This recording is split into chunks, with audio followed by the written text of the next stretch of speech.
بسم الله الرحمن الرحيم. علاقة زوال الصهاينة اليهود بالهندوس الهنود على ضوء أحاديث الفتن.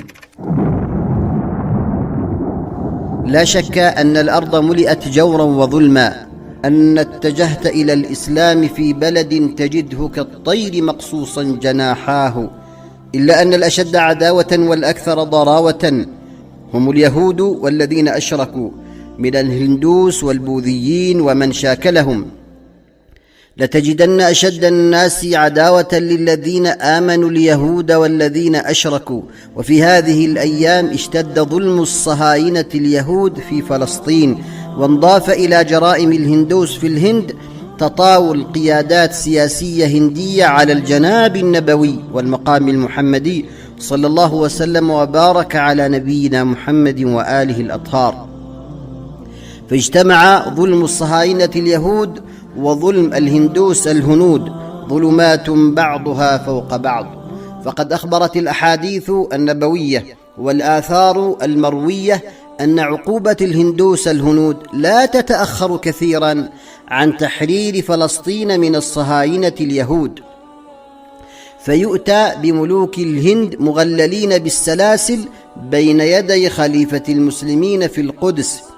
قال النبي صلى الله عليه وآله وسلم: ليغزون الهند لكم جيش يفتح الله عليهم حتى يأتوا بملوكهم مغللين بالسلاسل يغفر الله ذنوبهم، فينصرفون حين ينصرفون فيجدون ابن مريم بالشام. أخرجه نعيم بن حماد في كتاب الفتن.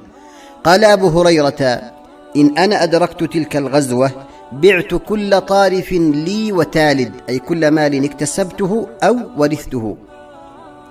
قال: بعت كل طارف لي وتالد وغزوتها، فإذا فتح الله علينا وانصرفنا فأنا أبو هريرة المحرر، أي المعتق من النار، يقدم الشام فيجد فيها عيسى ابن مريم، فلا أحرصن أن أدنو منه فأخبره أني قد صحبتك يا رسول الله. فتبسم رسول الله صلى الله عليه وآله وسلم وضحك، ثم قال: هيهات هيهات، أي هيهات أن تدركه يا أبا هريرة، فبينك وبين غزوة الهند أمدا بعيدا ودهرا مديدا. وعن ثوبان قال: قال النبي صلى الله عليه وآله وسلم: عصابتان من أمتي أحرزهما الله من النار، عصابة تغزو الهند، وعصابة تكون مع عيسى بن مريم. أخرجه أحمد والنسائي.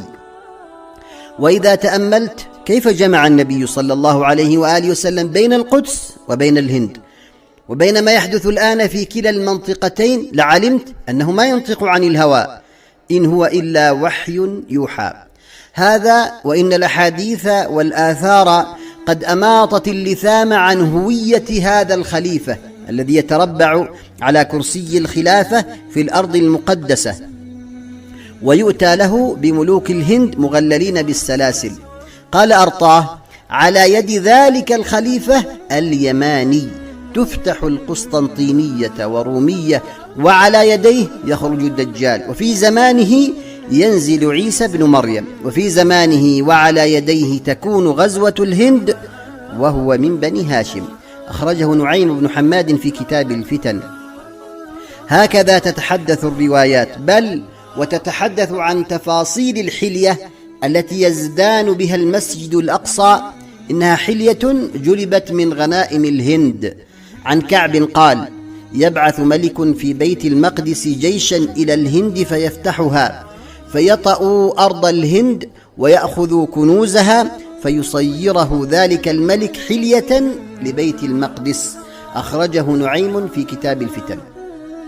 هذا والأمر جد قريب، فقد جعل النبي صلى الله عليه وآله وسلم على ظهور هذا الخليفة علامتين، وهما حصار العراق وحصار الشام.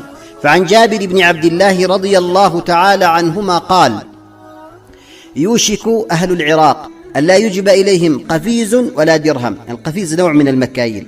قلنا: من أين ذاك؟ قال: من قبل العجم يمنعون ذاك. ثم قال: يوشك أهل الشام ألا يجب إليهم دينار ولا مدي.